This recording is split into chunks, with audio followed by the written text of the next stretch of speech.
Kisah iblis ikut konspirasi rencana membunuh Nabi Muhammad SAW. Iblis ternyata ikut konspirasi rencana pembunuhan terhadap Nabi Muhammad SAW. At-Tabari dalam Thoriq al-Rusul wa al-Muluk mengisahkan orang-orang Quraisy cemas begitu mengetahui Rasulullah SAW mendapat dukungan suku-suku Arab di Yatsrib atau Madinah. Mereka mengadakan pertemuan untuk membahas masalah tersebut di Darun Nadwah. Menurut At-Tabari, soal apa yang dibahas dalam pertemuan itu, Ibnu Abbas meriwayatkan, mereka berkumpul bersama untuk tujuan ini dan pada waktu yang telah ditetapkan pergi ke Darun Nadwah untuk berunding di sana tentang Rasulullah SAW. Pada pagi hari yang telah ditentukan, hari yang disebut Al-Zahmah, mereka pergi ke sana dan iblis menemui mereka dalam bentuk seorang lelaki tua terhormat yang mengenakan pakaian kasar dan berdiri di pintu rumah. Ketika mereka melihatnya berdiri di pintu, mereka berkata, "Siapakah orang tua ini?"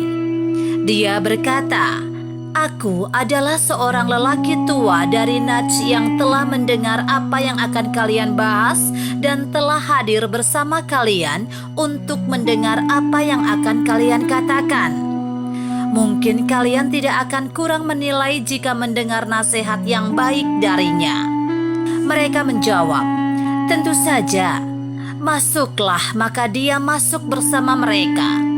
At-Tabari merinci semua bangsawan Quraisy dari setiap kabilah telah berkumpul di sana, dari Bani Absams, Syaibah dan Utbah, anak-anak Robi'ah dan Abu Sufyan bin Harb, dari Banu Naufal bin Abd Manaf, Tuaimah bin Adi, Jubair bin Mutim, dan Al-Haris bin Amir bin Naufal, dari Banu Abd Al-Dar bin Husay, Al-Nadr bin Al-Haris bin Kaladah, dari Banu Asad bin Abd Al-Uzza, Abu Al-Bukhtari bin Hisham, Zamah bin Al-Aswad bin Al-Muttalib, dan Hakim bin Hizam, dari Banu Maksum, Abu Jahal bin Hisam, dari Bani Syam, Nubaih dan Munabih, putra-putra Al-Hajjaj,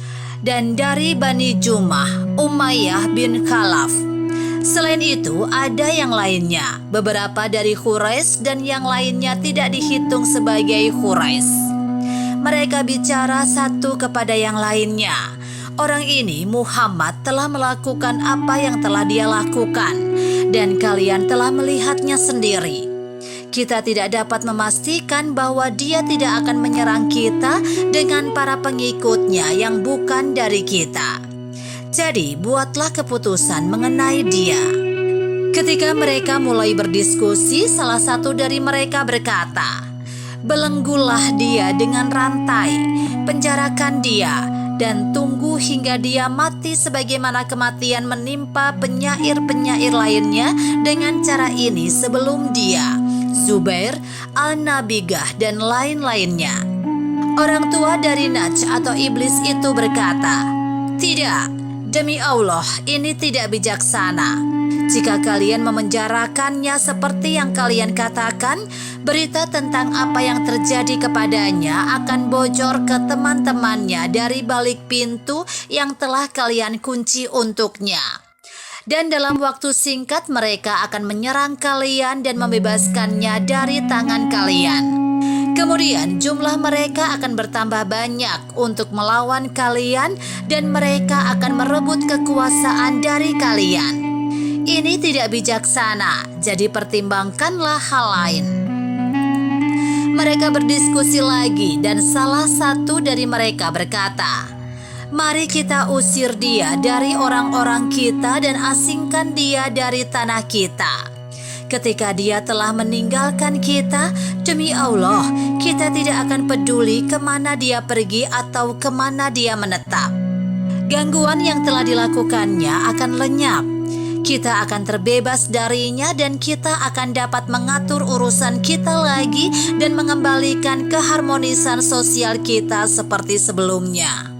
Orang tua dari Najs itu berkata, "Demi Allah, ini tidak bijaksana. Apakah kalian tidak melihat keindahan kata-katanya, keanggunan bicaranya, dan bagaimana dia menguasai hati manusia dengan pesan yang dibawanya? Demi Allah, jika kalian mengusirnya, aku pikir bukan tidak mungkin bahwa dia akan datang ke beberapa suku Arab dan memenangkan mereka dengan kata-kata dan ucapannya, sehingga mereka mengikuti dia dalam rencananya.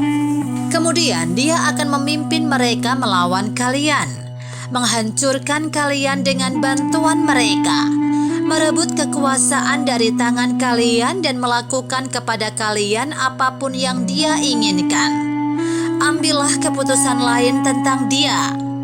Abu Jahal bin Hisam berkata, "Demi Allah, aku memiliki ide untuknya yang kurasa kalian belum pernah lakukan kepadanya."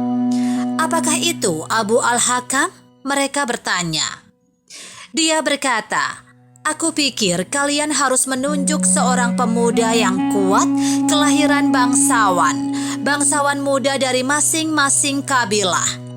Kemudian kita harus memberi masing-masing pemuda itu sebilah pedang yang tajam. Lalu mereka harus mengepung dan menebasnya dengan pedang mereka secara bersamaan dan membunuhnya. Dengan demikian kita akan terbebaskan darinya. Dan jika mereka melakukan ini, tanggung jawab atas menumpahkan darahnya akan dibagi di antara semua kabilah. Dan Bani Abdul Manaf, kabilah Nabi Muhammad, tidak akan mampu untuk mengobarkan perang melawan semua hanya dengan suku mereka sendiri. Dan mereka akan cukup puas untuk mengambil diat atau uang darah dari kita, yang mana kita dapat membayarnya kepada mereka." Orang tua dari Najs itu berkata, "Apa yang dikatakan orang ini benar. Ini adalah keputusan yang tepat. Kalian tidak memiliki pilihan yang lainnya." Setelah itu mereka bubar menyetujui usulan ini.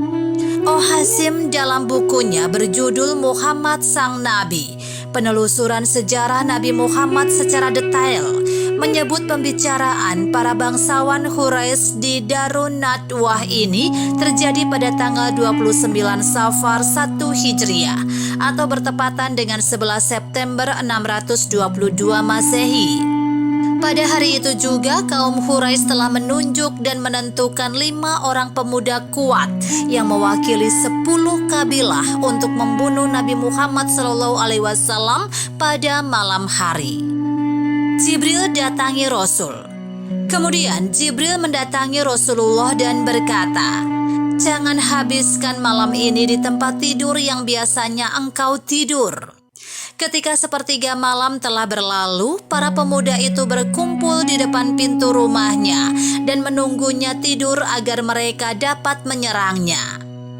Ketika Rasulullah SAW melihat mereka di sana, dia berkata kepada Ali bin Abi Thalib, "Tidurlah di tempat tidurku dan selimuti dirimu dengan jubah hadrami hijauku. Tak ada hal buruk yang akan menimpamu dari mereka." Rasulullah SAW biasa mengenakan jubah itu ketika beliau tidur. Selanjutnya, At-Tabari mengutip sejumlah riwayat mengisahkan Nabi Muhammad SAW berkata kepada Ali bin Abi Thalib, "Jika Ibnu Abi Quhafah yaitu Abu Bakar datang kepadamu, katakan kepadanya bahwa aku telah pergi ke Bukit Syur dan memintanya untuk bergabung denganku. Kirimkan aku sedikit makanan, sewa seorang pemandu untukku yang bisa menunjukkanku jalan menuju Madinah, dan belikan aku unta tunggangan." Kemudian Rasulullah SAW pergi, dan Allah Subhanahu wa Ta'ala membutakan pandangan orang-orang yang sedang mengintai menungguinya, sehingga dia dapat pergi tanpa mereka dapat melihatnya.